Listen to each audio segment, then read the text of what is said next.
இன்னைக்கு நம்ம ப்ளீச்சோட 4th எபிசோட தான் பார்க்க போறோம். எபிசோடோட ஓபனிங்ல நம்ம ஹீரோவோட கிளாஸ்மேட்ஸ் 3 பேர் இருப்பானுங்க. சோ அவனுங்க நைட் நேரத்துல ஒரு கன்ஸ்ட்ரக்ஷன் சைட்ல வந்து உட்காந்துக்கிட்டு ஒரு காக்கடைல வந்து வச்சிருந்திருப்பானுங்களா. அதுல ஒருத்தன் இந்த காக்கடைல வந்து யாரெல்லாம் வச்சிருந்திருக்காங்களோ அந்த ப்ரீவியஸ் ஓனர்ஸ் எல்லாருமே இது வரைக்கும் இறந்து போயிருந்திருக்காங்களாமா. சோ இதை வந்து வச்சிருக்க எனக்கே பயமா இருக்குது, நீங்க இதை எடுத்துட்டு போறீங்களா அப்படின்னு கேட்டுக்கிட்டு இருக்கேன். ஏன்டாடே இவ்வளவு ஆபத்தா இருக்கிறத நான் ஏன்டா எடுத்துட்டு போகணும், கம்முனு தூக்கி வீசிடலாமான்னு கேட்கும் போது இல்லப்பா இதை பார்த்தா லைட்டா பரிதாபமா இருக்குது. அப்புறம் சேட் பார்க்கவே பெருசா பயங்கரமா இருக்கிறே, இதை எடுத்துட்டு போறியான்லாம் கேட்க, அப்ப சடனா அந்த கன்ஸ்ட்ரக்ஷன் சைட்ல மேல இருந்து ஒரு இரும்பு அவங்க மேல வந்து விழுகுதா. பார்த்தா அந்த சேடு இருக்கிறான்ல, சோ அப்படியே ஷோல்டர்ல அதை தாங்கி இருப்பான். அவன் இருக்கிற சைஸ்க்கு அதை தாங்குவான் போல. டே சேடு உடம்பெல்லாம் ஓகே தானே கேட்க, அதெல்லாம் நல்லாதான் இருக்கிறேன்னு சொல்லுவானா. அப்புறம் ஏன் ராசா தலையில இருந்து தக்காளி சட்னி ஊத்துதுங்க போது, ஆனா அப்ப அந்த காக்கடைல் இருக்குதுல்ல அது அப்படியே சேடு கிட்ட வந்து பேசும். என்ன பேசுன்னு சொல்லி எல்லாரும் ஷாக் ஆகிட்டு இருக்க.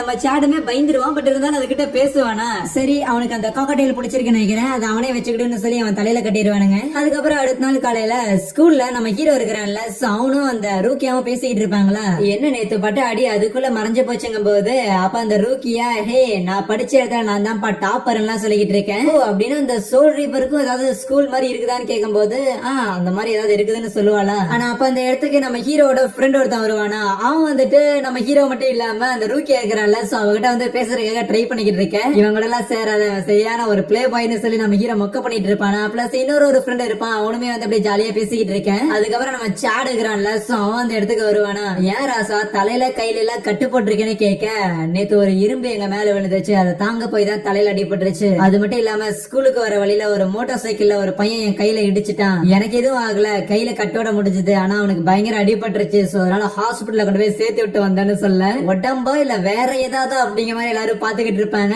சோ அதுக்கப்புறம் கையில என்னடா ஏதோ கிளின்னு கேட்கும் போது, நேத்து என்னோட நண்பர்கள் கொடுத்தாங்கன்னு சொல்லுவானா. பார்த்தா அந்த காக்கடையில வந்து பேசும்ல, அதை பேச உடனே நம்ம ரூக்கியாக்கும் சரி ஹீரோக்கும் சரி சம்திங் ஏதோ தப்பா இருக்குன்னு புரியுது. ஆனா மத்த ஃப்ரெண்ட்ஸ் எல்லாம் அந்த ஒரு காக்கடைய கிட்ட என் பேரை சொல்லுன்னு ஃபன் பண்ணிக்கிட்டு இருக்கேன். அப்ப அந்த ரூக்கியா நம்ம ஹீரோ கிட்ட நீ சென்ஸ் பண்ண மாதிரி அதுல ஒரு விதமான ஸ்பிரிட் வந்து இருக்குது, பட் நீ நினைக்கிற மாதிரி அது ஒண்ணு ஈவில் எல்லாம் கிடையாது. ஆனா அந்த ஒரு காக்கடைலுக்குள்ள இருக்கிற ஸ்பிரிட் ஒரு ஹாலோவா மாறதுக்கு சான்சஸ் இருக்குது. இன்னைக்கு நைட் நான் அதை சோல் சொசைட்டிக்கு அனுப்பி வைக்கணும்னு சொல்ல, இன்னொரு தூங்காத இரவா நம்ம ஹீரோ சலிச்சுக்குவான். அப்ப எக்ஸ்ட்ராவா ஒரு மேட்டர் சொல்றான். ஆக்சுவலி அவன் ஒரு 8th ஸ்டாண்டர்ட் படிச்சிட்டு இருக்கும் போது இவன் மண்டை வந்து ஆரஞ்சு கலர்ல இருக்குல்ல, சோ அதனால பசங்க எல்லாருமே இவன் யார துண்டா துணுக்கா சுத்திட்டு இருக்கிறான்னு சொல்லி அவனை கூட்டு வச்சு வம்பழுத்துட்டு இருப்பானுங்களா. சோ அந்த ஒரு டைம்ல தான் சேடு வந்துகிட்டு நம்ம ஹீரோ வந்து காப்பாத்துற விதமா அவனுங்க எல்லாரும் நம்ம ஹீரோ மேல இருக்கிற கடுப்ப வந்து சேடு மேல காமிச்சுக்கிட்டு இருப்பாங்களா. பட் என்னதான் அவனுங்க அடிச்சாலுமே நம்ம சேடு வந்து திருப்பி அடிச்சிருக்க மாட்டான். சோ ஒரு வித்தியாசமான ஒரு பிறவி அப்படின்னு சொல்லி முடிக்க, ஈவினிங் நம்ம ஹீரோ வீட்டுக்கு வருவானா. பார்த்தா நம்ம ஹீரோவோட தங்கச்சி அவங்க அப்பான்னு சொல்லி எல்லாருமே வந்து பயங்கர பிஸியா இருப்பாங்க. ஏதோ ஒரு பெரிய ஆக்சிடென்ட் வந்து நடந்திருக்குது, பேஷண்ட் வந்துட்டு இருக்காங்கன்னு. நான் ஏதாவது ஹெல்ப் பண்ண முடியுமான்னு கேட்கும் போது, போய் பொத்திட்டு உட்கார்ற அப்படின்னு எங்க அப்பா நோஸ் கட் பண்ணி விட்டுருவாரா.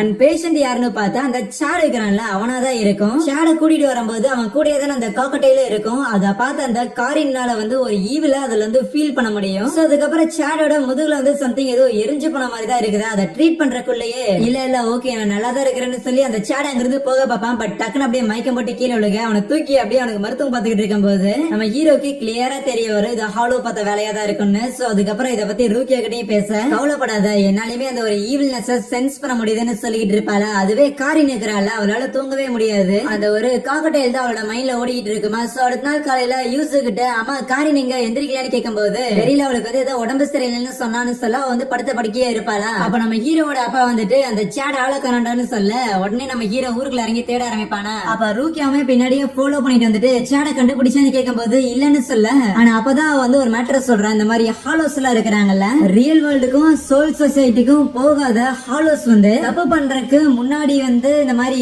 ஹாலோ வேர்ல்டு அப்படின்னு சொல்லி ஒரு பர்டிகுலர் இடத்துலதான் இருப்பாங்க. சோ அங்க போயிடுச்சுன்னா கண்டுபிடிக்கிறது கஷ்டம்னு சொல்லும் போது, அதுக்கப்புறம் நம்ம ஹீரோ இல்ல அந்த ஒரு காக்கடைல் இருக்குதுல்ல, சோ அதோட ஸ்பிரிட் வச்சு நம்மளால சென்ஸ் பண்ண முடியும்னு சொல்லி நம்ம ஹீரோ அந்த ஒரு ஸ்பிரிட் எனர்ஜியை வந்து சென்ஸ் பண்றதுக்காக ட்ரை பண்ணிக்கிட்டு இருப்பானா. ரூக்கியா கிட்ட எனர்ஜி இல்லாதங்காட்டி அவளால பண்ண முடியாது. அதே நேரத்துல சேட் இருக்கிறான்ல, சோ அவன் அந்த காக்கடைல் எடுத்துட்டு ஒரு கைவிடப்பட்ட ஒரு ஃபேக்டரிக்கு வருவானா. அந்த காக்கடைல் சொல்லும், என்ன வச்சிருந்தாலே பேட் லக் தான், உனக்கு எந்த ஒரு நல்லதுமே நடக்காது, இப்படிதான் உன்னை ஏதாவது ஒரு ஆபத்துல வந்து இதை தள்ளிக்கிட்டே இருக்கும்னு சொல்ல, இல்ல பரவாயில்ல இருந்தாலும் நான் வந்து உன்னை வச்சிருந்திருப்பேன், என்னால வந்து உன்னை விட முடியாதுன்னு சொல்லுவானா. இன்னொரு பக்கம் பெட்டோட பெட்டா இருந்த காரின் அப்படியே எந்திரிச்சிட்டு நம்ம ஹீரோ கிட்ட ஏதோ ஒரு விஷயத்த சொல்லி ஆகணும்னு சொல்லி அவர் ரூம் விட்டு வெளியே வர ட்ரை பண்ண, இன்னொரு பக்கம் நம்ம ஹீரோ அந்த ஒரு காக்கட்டையில வந்து சென்ஸ் பண்றதுக்காக ட்ரை பண்ணுவாங்கல்ல. சோ அப்ப அந்த இடத்துல ஏகப்பட்ட ரிப்பன் இருக்கிற மாதிரி எல்லாம் தெரியுமா. சோ கரெக்டா சென்ஸ் பண்ணிடுறான். அவ இந்த வழியான்னு சொல்லி வேகமா ஓட நம்ம ரூக்கியாக்கு ஷாக்கிங் ஸ்டன்னிங்கா இருக்கும். ஸ்பிரிட் ரிபனா, ஒரு சோல் வந்து எந்த டைரக்ஷன்ல இருக்குதுன்னு சொல்லி அந்த ஒரு ரிபனை வச்சு கண்டுபிடிக்கலாம். பட் ஒரு ஹை லெவலான சோல் ரீப்பரால மட்டும்தான் அந்த ரிபனையே பார்க்க முடியும். இவன் எப்படி பாக்குறான்னு சொல்லி டவுட்டா இருக்கும். நீங்க அந்த சேட அந்த காக்கடையில எடுத்துட்டு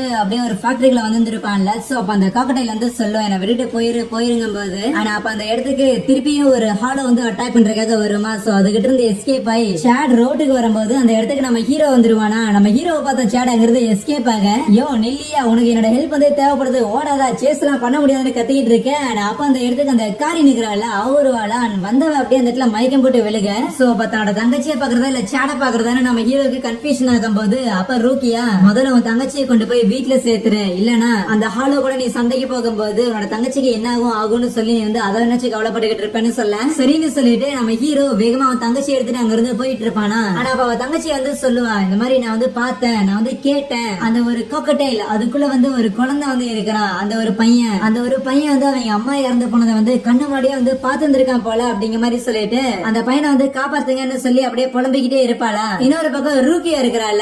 அவளும் முடிஞ்ச அளவுக்கு ஹியூமன் ஃபார்ம்ல தானே இருக்கிறான். எனக்கு இது பிடிக்கவே இல்ல, என்னோட ஸ்பிரிட் ஃபார்ம்ல இருந்தா இந்நேரத்துக்கு பொழந்திருப்பான், ஆனா இந்த ஒரு பாடியை வச்சுட்டு என்னால ஓடக்கூட முடியலன்னு சொல்லி மூச்சு வாங்கிட்டு அப்படியே பின்னாடி ஓடி போயிட்டு இருப்பான். ஆல்மோஸ்ட் சேட வந்து பிடிக்கலான்னு போகும்போது அப்ப டக்குனு அந்த இடத்துல ஒரு வாய்ஸ் வந்து கேட்கும், பரவாயில்லையே உன்னோட சோலோட ஸ்மெல் அவ்வளவு சூப்பரா இருக்குதுன்னு சொல்லிட்டு அப்படியே தரைக்கடியில இருந்து ஒரு ஹாலோ ஒண்ணு வருமா. அது அப்படியே அவளை சுத்தி வளைக்க, இப்போதைக்கு ரூக்கியா வந்து ஒரு ஹியூமன் தானே. சோ அந்த ஹாலோவை பொறுத்த வரைக்கும் ரூக்கியா வந்து ஹியூமன் தான், ஆனா உன்னால கூட என்ன வந்து பார்க்க முடியாதுன்னு சொல்லிட்டு அந்த ஹாலோ நீ பயங்கர டேஸ்டா இருப்பான்னு சொல்லி அவளை சாப்பிடலாம் அப்படின்னு ட்ரை பண்ண, ரூக்கியா அப்படியே தவடாலேயே அவனை முட்டியால விட்டுட்டு யாருக்கிட்டன்னு சொல்லி அந்த ஒரு ஹியூமன் ஃபார்ம்ல இருந்தாலுமே ஸ்டில் இதோட மேக்ஸிமம் என்னன்னு பாத்திரலாம்னு சொல்லிட்டு அவன் நிறைய ஸ்பிரிட்ஸ் எல்லாம் கக்க வச்சிருப்பாள். சோ அதையே வந்து யூஸ் பண்றான். அந்த ஒரு குட்டி பிளாஸ்ட் மாதிரி ஏற்படுது. பட் அதனால ஒர்க் ஆகல. ரூக்கியா ஸ்பெல்ல யூஸ் பண்ணிருப்பாள். சோ அந்த ஒரு சத்தம் சாடுக்கு கேட்டு இருந்திருக்குமா. சோ சம்திங் ஏதாவது பிரச்சனையா அப்படின்னு யோசிக்க, அப்ப அந்த ஒரு காக்கட்டைல் ஆமா அந்த இடத்துல வந்து யாரோ சண்டை போட்டுக்கிட்டு இருக்காங்க, நம்மள சேஸ் பண்ணிட்டு இருக்கிற அந்த ஒரு மான்ஸ்டருமே வந்து அங்கதான் இருக்குது.